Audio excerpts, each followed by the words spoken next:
Men over 40, your suit is doing one of two things: making you look like the successful, confident man you are, or advertising that you have no idea what you're doing. Here's a brutal truth: that expensive suit you're wearing, if it doesn't fit right, you might as well be wearing a sandwich board that says, "I peaked in college." I see it everywhere. Guys who've built successful careers, raised families, earned respect in boardrooms, walking around in suits that make them look like they're playing dress-up in their older brother's clothes. The worst part? These aren't complicated mistakes. They're simple fixes that most men just never learned. And after 40, these errors don't just make you look sloppy, they make you invisible in rooms where you should command attention. Today I'm showing you the 10 suit mistakes that are sabotaging your professional image, and the exact products that will fix them. No generic advice, no "it depends." Just specific solutions you can order tonight. Because gentlemen, life's too short to blend into the background when you could own the room. Let's start with mistake number 1, and it's probably hanging in your closet right now. Chapter 1. Wearing suits that are too big. This is the cardinal sin. The one that takes a $1,500 suit and makes it look like a clearance rack special. Gentlemen, if your jacket looks like it could double as a parachute, we have a problem. Why do men do this? Simple. Comfort. You think, if it's looser, I can move better. But here's the catch: oversized suits don't make you look comfortable, they make you look sloppy. Drooping shoulders, baggy sleeves, and enough fabric in the torso to smuggle a watermelon.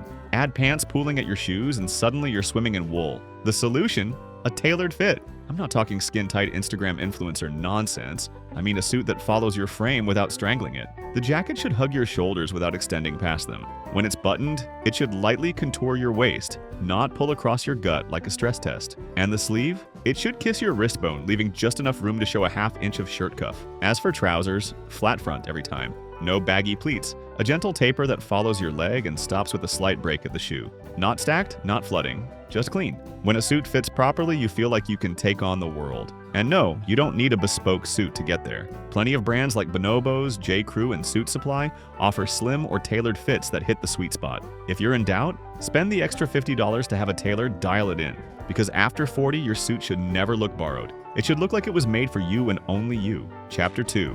Wrong shirt collar for your face shape. Your collar is like the frame on a painting. Get it right and the whole picture works. Get it wrong and something feels off. And most guys don't even think about this. They grab a shirt, check the size, and never consider if the collar flatters their face shape. Here's the mistake: wearing a narrow point collar when you've got a wide, round face, or rocking a big, spread collar when your face is long and angular.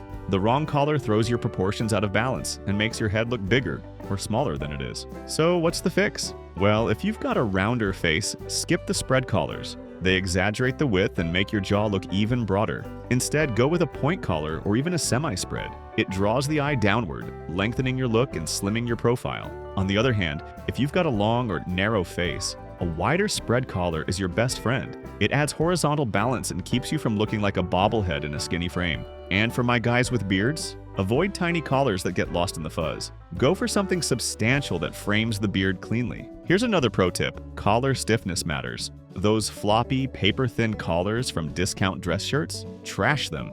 They collapse under a blazer and make you look like you dressed in the dark. Invest in quality shirts with structured collars that hold their shape all day. Brands like Proper Cloth and Charles Turwitt nail this. They even let you customize the collar style to your face shape. And trust me, that's worth it. Just remember, your collar isn't an afterthought. It's architecture for your face. Get it wrong, and you throw off your entire look. Get it right, and suddenly your suit doesn't just fit your body, it flatters your presence. Chapter 3. Cheap, poorly made ties. Nothing kills a sharp suit faster than a cheap tie. I'm talking shiny, synthetic, paper-thin ties that feel like plastic and not like a twisted shoelace. You've seen them. They sag halfway through the day, the fabric puckers, and instead of looking powerful, you look like a guy who grabbed the first thing off the clearance rack. The problem isn't just how they look, it's how they perform. Cheap ties don't drape well. They don't hold a dimple. And the second you pull a Windsor knot, the thing starts curling like overcooked bacon. That's not style, that's sabotage. So what's the fix? Real silk. 100% silk ties with proper construction, a decent weight, and rolled edges. These ties don't just look better, they feel better, and they last. When you tie one, it stays put.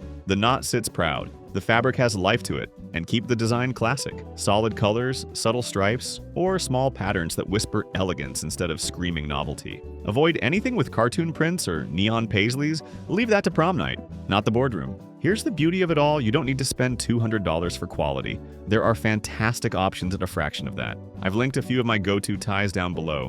Brands that nail construction, fabric, and value. These are the ties that'll keep your style timeless without draining your wallet. Don't forget, your tie should always complement your suit and shirt, not fight them. If your suit is dark, pick a lighter tone for contrast. If your shirt is patterned, go solid on the tie, and vice versa. Chapter 4. Wrong trouser fit. Here's a harsh truth. Your pants make or break your suit. And right now, a lot of guys over 40 are walking around in trousers that look like they've been borrowed from a high school debate team.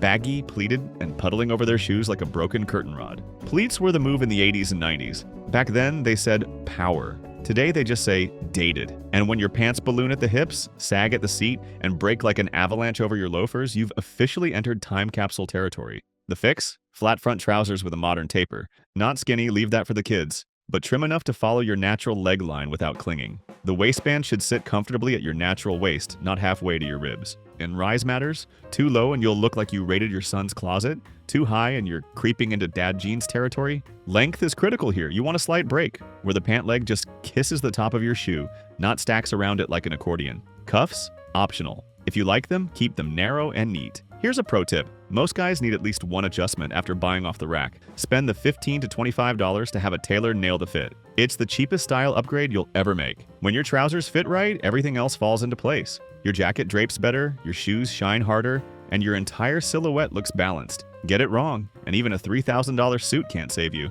Gentlemen, baggy pleated pants had their time. That time is over. Flat front, clean lines, perfect taper. That's how a modern suit earns its keep in your wardrobe. Chapter 5. Cheap dress shirts that don't fit. Let's talk about shirts, the unsung hero of your suit game. A bad shirt can destroy a great suit. You could spend $2,000 on tailoring, but if you throw a baggy, paper-thin, discount rack shirt underneath, your look falls apart instantly. Here's the mistake most men over 40 make, grabbing the easiest off-the-rack option and calling it a day. The result? Sleeves hanging like bat wings, collars collapsing like a sad tent, and enough extra fabric in the torso to smuggle a Thanksgiving turkey. That's not classic. That's careless. Cheap shirts also advertise themselves the second you put them on. Why? Because they don't hold a shape. They wrinkle if you breathe. They pull at the buttons. And the collars? They fold and flop like wet cardboard under your jacket lapels. You deserve better than that. So instead, go for a fitted dress shirt that actually works with your body. Not painted on slim, but a trim cut that follows your lines without bunching. The collar should stand tall and sharp. And please ditch those shiny stretch blend fabrics that look like a magician's costume. Opt for a crisp cotton poplin or a subtle twill that feels substantial and smooth. If you really want to level up, go made to measure. Brands like Proper Cloth or Indochino let you dial in sleeve length, collar size, and torso fit. Once you experience that, you'll never go back to good enough. A great suit deserves a great shirt. Treat it like a supporting actor that elevates the entire movie, because if the shirt looks cheap, the whole performance flops. Chapter 6. Wrong suit colors for your skin tone. Color matters more than most men think. You can nail the fit and fabric, but if the color fights your skin tone, the whole look suffers. Ever put on a suit and wondered why you look tired? It's probably not the lighting, it's the wrong shade. Here's the mistake.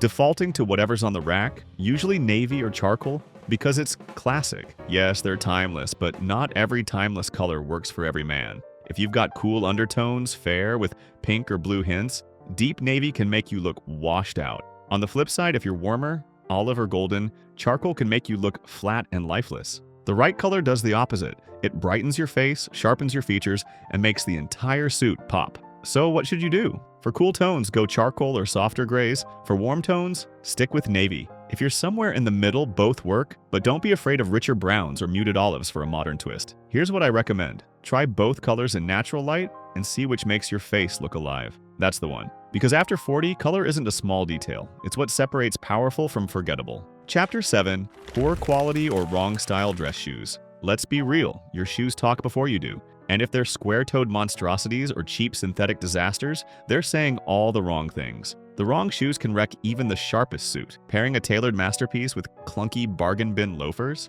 That's like putting plastic hubcaps on a Porsche. Shoes aren't just accessories, they're anchors. They ground your look, set the tone, and signal whether you understand real style or not. Square toes, thick rubber soles, or shiny fake leather scream dated and desperate. They don't make you look modern, they make you look stuck in a time capsule from 2003. The fix is simple. Invest in a proper pair of dress shoes in a classic silhouette. Think cap-toe Oxfords for formality, or sleek hole cuts for versatility. A slim, elegant shape in full-grain leather, not glued-on panels or corrected grain. Stick to black for formal occasions, rich brown for versatility. Care for them too. Polish, condition, and store them properly. Well-loved leather looks better with time. Cheap shoes? They just fall apart, and so does your credibility. And remember, your shoes don't whisper status, they shout it. Make sure they're saying the right thing because nothing kills a gentleman's look faster than bad footwear. Chapter 8. Wrong pocket square or no pocket square?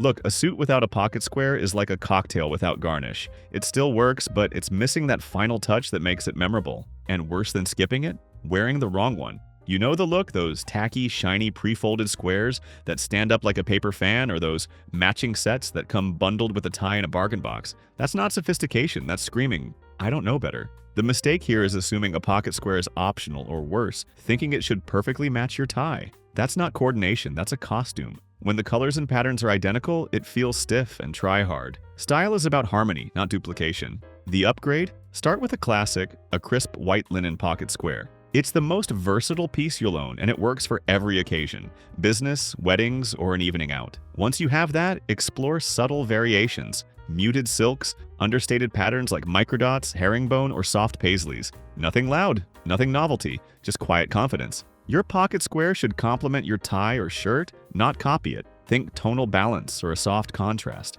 That's the kind of detail people notice, the kind that makes your whole outfit look deliberate, not default. And to make life easier, I've linked my favorite pocket squares below. Classic linens for everyday sharpness, and elegant silks for when you want that extra edge. Because this small detail has big impact. It's the line between guy in a suit and gentleman who gets it. Chapter 9. Ill-fitting suit, vests, waistcoats. Let's talk about the third piece in a three-piece suit, the vest or waistcoat. It's supposed to make you look sharper, not like you raided your grandfather's closet. But here's the problem. Most men treat vests as an afterthought, and the result is a disaster. Too long and it bunches over your belt like a deflated balloon. Too short and you're flashing shirt fabric between the waistband and the vest. And let's not forget the gaping sides that make it look like you borrowed it from a bigger guy. None of this says refined, it says careless. A proper vest should sit snug, not tight, against your torso, creating clean lines. The hem should cover your waistband without overlapping like a smock. The neckline, high enough to peek under the jacket but never so low that it looks like a deep V-neck from the club days.